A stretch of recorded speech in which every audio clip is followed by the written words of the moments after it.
It's a beautiful autumn day today, towards the end of October. Fresh in Ireland. I'm in Dublin, having just flown in from Alicante in Spain, where it's a lot warmer at the moment. And I've flown in because I'm heading down to Mount St. Anne's Retreat Centre in County Laois to teach on their sabbatical program. Um, and the title of my teaching for a few days is called The Accompanied Inner Journey. So my name is John Doherty. I've been working in the area of spirituality for many years now.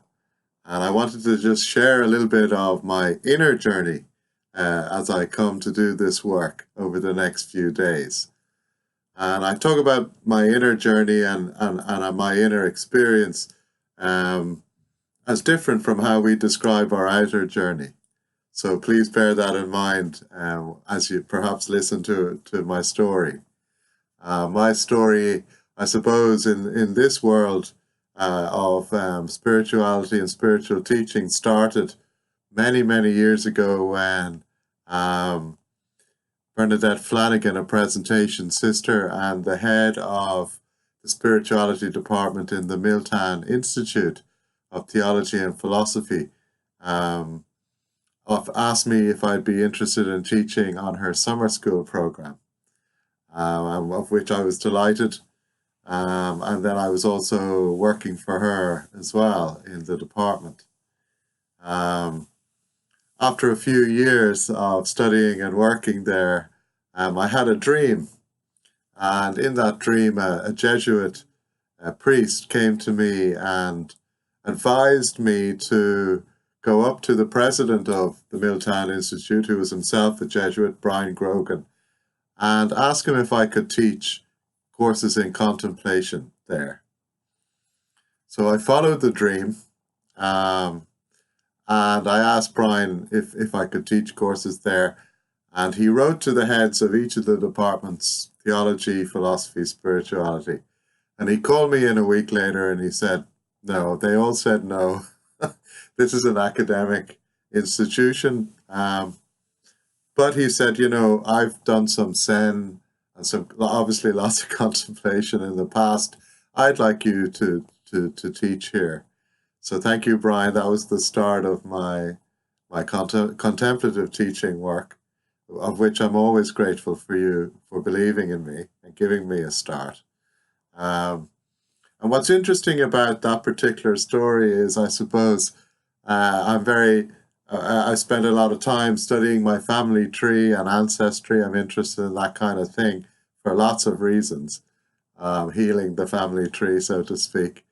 But I found that there was a Jesuit priest in my family tree. He was the vice president in the University of Loyola in America at one stage before he died.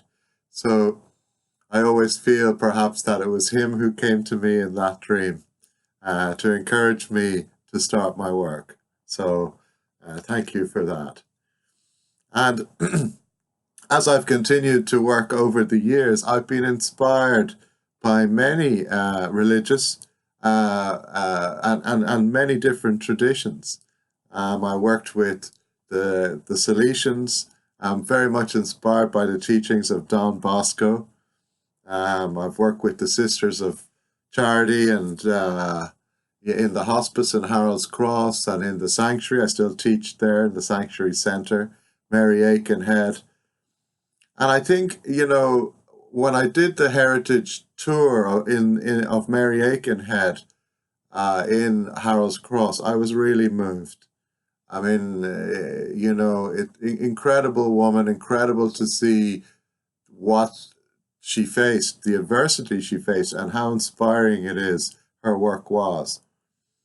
And it gave me a little insight, I suppose, into why people chose to follow these leaders of their time, and these powerful men and women who started congregations, who started religious orders, as a response to what they were seeing in the world around them. And why people, although much less so now, continued to follow in the footsteps of these inspirational men and women. So I was very moved, I have to say. I did a fair bit of work in Harold's Cross with the staff at one stage, doing meditations and supporting them as best as I could. And I very much enjoy teaching in the sanctuary when I get a chance in Sister Stan's place in Stanhope Street. But I think it was last year, or perhaps the year before I started, I was invited to teach on the Sabbatical program, which moved from All Hallows to Mount St. Anne's. I spent about 10 years in All Hallows College. What a wonderful place that was. And when I went down to Mount St. Anne's, I also had an opportunity to take the heritage tour. They have a Nano Nagle centre there, the Cork woman who started the presentation order. And again, I found it very moving. I have to say I was inspired so much by not just obviously her vision and her work, but also the many women who came after her and followed in her footsteps and the good work that they had done, particularly working in education and with the poor and so on, as a response to what they saw in the world. And I think it was last year that when I was there, I want to give my best to people. And the first day I arrived, I was a little nervous about meeting the group and who would they be and what would they enjoy it. And I went over to the Nano Nagle Centre and I prayed for support and for all the people who are coming to the sabbatical. And that night I had a dream, and in the dream the Lady of the Lantern appeared to me. And very much, again, this is the inner level now that I'm referring to. So very much I could feel her presence. I could feel the great warmth and love and light coming from her, as I'm sure many sisters do who are in the presentation order or have at some stage in their lives. And it was a beautiful, one of those beautiful, very special moments that we sometimes have on our journey. And you know, I was able to really bring that energy with me into the teaching over those few days. And I felt very held and supported by that as I worked with the group. And of course, you know, I went on with my life. I went back to Spain. This is last year with my family and kids. Forgot all about it, continued on with other things. Life is an ongoing journey.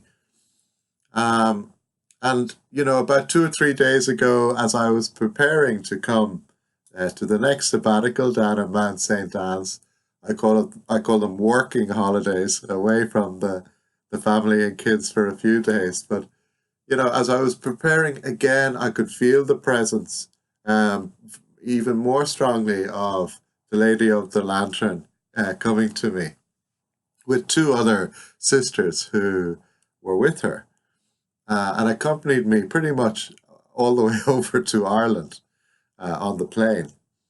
And it made me pause, obviously, and go, wow, this is really interesting. What's going on here in my inner world? And in that pausing, in that reflection, I suppose I began to have the thought and realize that just because Nano Nagle has died physically, she died a number of years ago, obviously a few hundred years ago, but just because she died doesn't mean she hasn't stopped working. And I had this vision of Nano Nagle, the Lady of the Lantern, you know, and all the thousands of women who have followed in her footsteps, dedicating their lives to helping others, really. Still continuing to do so, but perhaps not in the physical sense. And I thought, wow, what a field of, the Buddhists talk about a field of goodwill, of merit. what a field of goodwill, of energy, of illumination to connect into. And so as I make my way later this afternoon on the train down to County Laois, down again to the Mount St. Anne's Retreat Centre, I really feel again, even more so, the energy of the presentation order around me, the goodwill, the service, the commitment that Nano Nagle has started and continues to provide. And I think that's the bit that I like. I think that's the bit that really uplifts me. This is a living tradition that is still living, even after death, is still living, is still continuing. That these inspiring, committed women are, just because they've passed on doesn't mean they stopped. And I guess maybe I'm fortunate, but I can really sense them, and I can feel that tradition and that commitment, and I feel held by it and supported by it. So I would imagine the same is also true in other traditions. And I think it's a really important field of energy to connect into. To when I pray, as I do for all the people now that I'll be working with, I'll be very much holding a connection to that field of energy, that not was created by Nano Nagle and other presentation sisters, but that is created in this time and place, and continues to be created, not just by the living, but also by those who have passed into the world of the spirit. So I feel a real privilege to be connected to that tradition. I'm very grateful for the awareness that it has given me, and that Nano Nagle has taken an interest in the work that I do. Thank you, Nano. I am your humble servant.